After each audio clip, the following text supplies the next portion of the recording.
Hello guys and girls, and welcome back. It's your boy Big John. The at's at the bottom of the screen if you like to listen to my music. So is all the relevant information I'll be speaking about in this video. And today what I'm going to be doing is showing you a very simple and easy method of how you can use the pivot point standard indicator and the TDI indicator together. It's a very powerful method, and it's how you will be able to catch trades, 3 to 4 times a week, if not more, depending on what the market does decide to give you. So if you have seen my last video already, guys and girls, I am doing a hyper growth trade copying service. It is 50 GBP a month, and this is where we're going to be trying to get an account from $50 to $3,200 within the period of a month or more. It just depends on what the market gives us, but we are looking to compound the account and get a lot of traders some capital. And with all that being said, guys and girls, let's get straight into the video. Starting from the bottom like Drake, got that young ruler, but I learned my mistakes.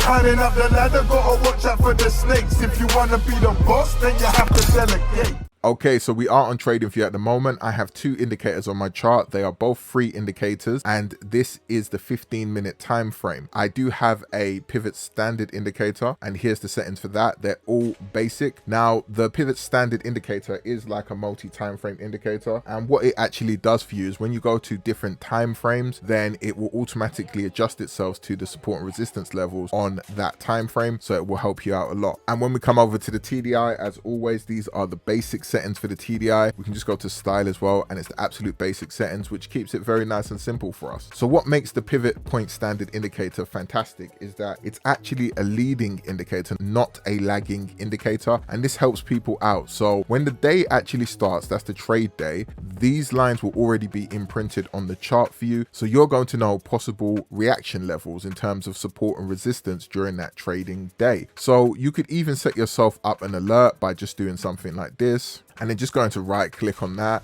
and then you can add an alert to these levels once per bar close and set up whatever information you need. And the strategy itself is, again, very, very simple. All we are looking for here is the TDI to have a bullish or bearish shark fin, and then we want price action to be at one of these pivot levels or support or resistance levels. That's absolutely it. And if we have got price action there, we're just waiting for the TDI to turn into our direction. So right over here was the entry for a buy trade, and right over here was the entry for a sell trade. So it's really just that simple, and this is all we're looking for. We're just looking for a shark fin TDI, and we want price action to be towards one of those levels to give us a possible trade setup. So when people are asking about stop loss and take profit, this is all you need to do. So we've already got an area of where the market shouldn't really be breaking for our stop loss, so we just want to put our trade in like this, just give it a little bit of breathing room, not too much, probably about that much. And then now you've got take profit levels right here, so you've got a TP1 here and a TP2 all the way up here. If this is too big for you, you can look over to the left, and if you see some levels there, that might actually help you. So you could have had a TP1 here, a TP2 here, and then obviously you've got your TP3 here, you've got a TP4 here, TP5, and a take profit 6. So just to let you know, that's what you can do in terms of how you can trade these setups, and it'll be the exact same thing for a sell trade. It's very, very simple. Now here's where I'm going to give you the golden gem that they don't want you to know. What a lot of people do not do is tell you that you can actually use these previous levels to help you guide where there are strong support and resistance levels in the present day's market. So here's an example of this. So we were looking at this buy trade here, and then the idea of this buy trade being over here, all we have to do is draw our rectangle tool from this line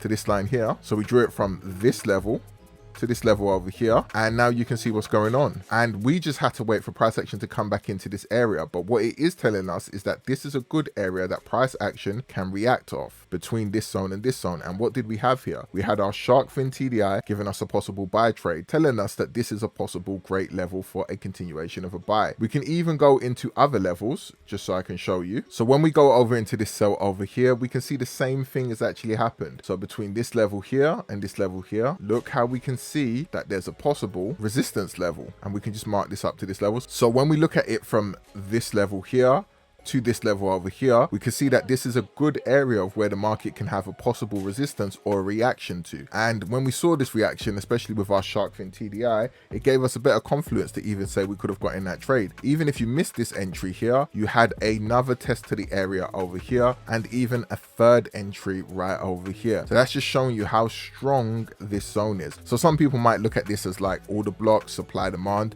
That could help you out either or in that type of direction, but for me, I'll just call it a support support or resistance because it wasn't formed in a supply, demand, or order block type of way. So again, guys and girls, I hope that helps you out. Don't forget to like, comment, subscribe. You know, this is a very, very simple strategy. It doesn't need to be overcomplicated, and we're just using the TDI for entry, and we're using the pivot point standard for take profit levels and stop loss levels in the market. So I hope that helps you out. It's your boy Big John, and I'm out. Peace. Started from the bottom like Drake. Got that young moolah, but I learned my mistakes. Climbing up the ladder, gotta watch out for the snakes. If you wanna be the boss, then you have to delegate.